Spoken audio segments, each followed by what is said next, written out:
Hello दोस्तों, good morning. Radhe Radhe. आप सभी को कृष्ण जन्माष्टमी की बहुत बहुत शुभकामनाएं। तो मॉर्निंग हो गया और मैं उठ गई हूँ। आज थोड़ा लेट हो गया है। सुबह मैं 6:30 बजे आज उठी हूँ। तो फिर उसके बाद मैं उठी, ब्रश व्रश की, और फिर मुझे एक दवा खाना होता है मॉर्निंग में, तो फिर मैं अपना दवा खाई हूँ। उसके बाद मैं अपने टेबल पर आती हूँ। जो मेरे हैंड नोट्स नोट्स मैंने खुद से बनाया है, वन लाइनर, और मैं अपनी थ्योरी भी सारा कंप्लीट की हूँ हर एक ब्रांच का। मेरा सब्जेक्ट होम साइंस है। मैं अभी एलटी और जीआईसी का भी प्रिपरेशन कर रही हूँ, प्लस टीजीटी का भी मेरा फॉर्म पड़ा हुआ है, उसका भी मैं प्रिपरेशन कर रही हूँ। सबका अपना नोट्स होता है। अगर आप अपने नोट्स को सुबह सुबह या फिर शाम के टाइम सोने से पहले अगर आप उसको रिवाइज करते हैं तो आप जो भी पढ़ते हैं वो आप कभी भी नहीं भूल सकते हैं। मैं ऐसे ही करती हूँ कि मैं सुबह जब भी उठती हूँ तो उसके बाद मैं अपने जो वन लाइनर मेरे नोट्स हैं तो पहले मैं उसको रिवाइज करती हूँ। टॉपिक के अकॉर्डिंग मैं बनाई हूँ वन लाइनर नोट। उसके बाद मैं प्रैक्टिस सेट एक लगाती हूँ और फिर ऐसे अपनी सारी चीज़ें पढ़ती हूँ। तो फ्रेंड, आप लोग को पता ही होगा कि जो भी स्टूडेंट बीएड किए हैं, पीजी किए हैं, बहुत सालों बाद ये वैकेंसी आई है एलटी जीआईसी की। तो ये मौका आप हाथ से बिल्कुल भी नहीं जाने दीजिए, क्योंकि ये मौका बहुत दिनों बाद आया है और मेरा ये फर्स्ट अटैम्प्ट है। मैं पहली बार एग्ज़ाम दूंगी। फ्रेंड, आपका कौन सा अटैम्प्ट है प्लीज़ बताइएगा। जो हमारे सीनियर भाई बहन हैं वो लोग भी बहुत ज़्यादा मेहनत कर रहे हैं। अगर आपको उनके टक्कर में आना है तो आपको भी बहुत ज़्यादा मेहनत करना पड़ेगा। तो आप मत ये सोचिए कि ये एग्ज़ाम लेट होगा या फिर कोर्ट में चला गया है तो लेट हो सकता है। ऐसा कुछ नहीं है, एग्ज़ाम अपने टाइम पर होगा और टाइम बहुत कम है। और आपको तो पता ही है कि अभी रिटेन एग्ज़ाम होने वाले हैं, तो आप प्री के साथ ही मेंस का भी प्रिपरेशन करते रहिए, क्योंकि प्री एग्ज़ाम होने के 2 से ढाई महीने या 3 महीने तक उसके बाद ही आपके मेंस एग्ज़ाम हो जाएंगे। तो इतनी जल्दी आपको आप नहीं लिख पाएंगे। तो अभी से ही के लिए सभी 4 से 5 घंटा दे रहे हैं तो 2 घंटा आप मेंस के लिए भी दीजिए। अगर आप टोटल 8 घंटे भी पढ़ाई कर रहे हैं या फिर 6 से 8 घंटे भी कर रहे हैं तो भी बहुत सही है। कौन क्या कह रहा है आप इसका बिल्कुल मत सोचिए, वो लोगों का काम है। आपका काम है सिर्फ पढ़ाई करना।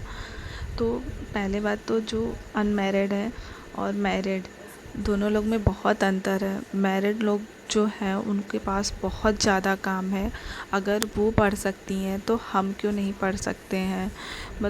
वो तो अपना सारा घर का काम करना, फिर पूरा परिवार को देखना, उसके बाद पढ़ाई करना।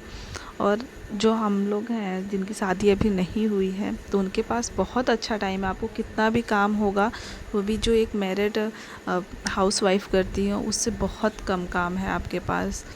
आप हाँ, अनमैरिड लोग को ताना बहुत मिलता है कि शादी कब करोगे, शादी कब करोगे।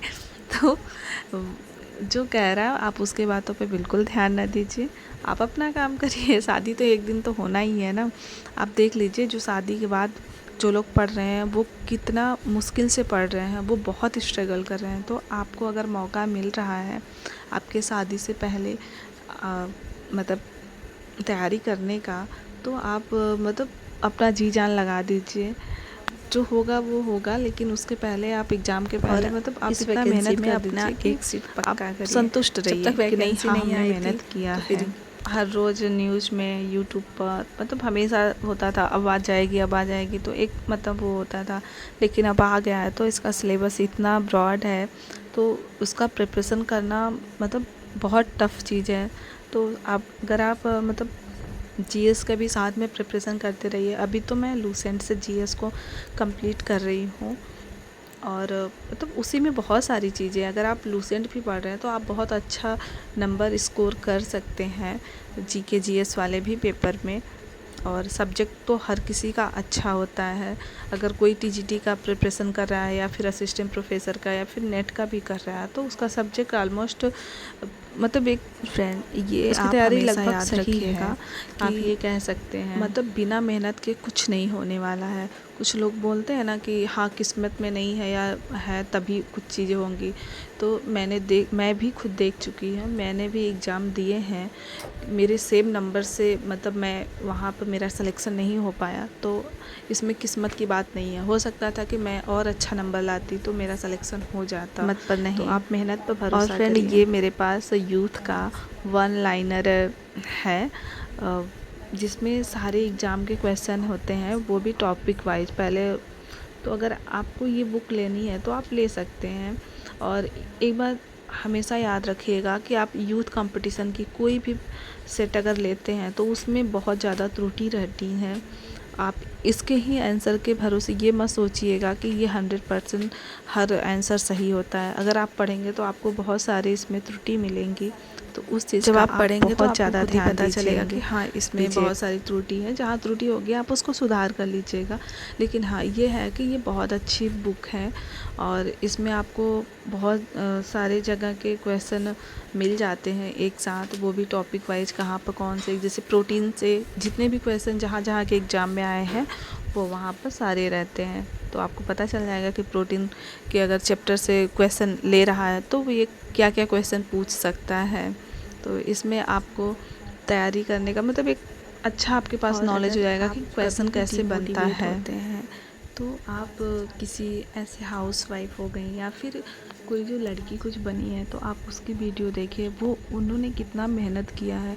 क्योंकि हर कोई इतना आसानी से किसी को सफलता नहीं मिलती है, हर सफलता के पीछे एक स्ट्रगल भरा कहानी होता है। तो हम लोग भी अगर स्ट्रगल से इतना फेस करके सारी चीज़ें कर रहे हैं तो हमारी भी एक कहानी बनेगी। और एक दिन अगर आप मेहनत अच्छे से करेंगे तो आप ज़रूर सफल क्या होंगे। करते हैं ये मायने नहीं रखता है। तो अगर जब तक आप अपने आप के लिए कुछ नहीं करेंगे तब तक आपका भी एक दिन आपका भी जो इज्जत सम्मान है ना वो भी ख़त्म हो जाएगा, जब तक आप अपने लिए खुद के लिए कुछ नहीं करेंगे। तो इसीलिए सबसे पहले खुद को स्टैंड करिए, खुद का स्थान अपने जीवन में बनाइए, एक अच्छा स्थान बनाइए। वो समय आ गया है जब आप अपनी सफलता को पा सकते हैं।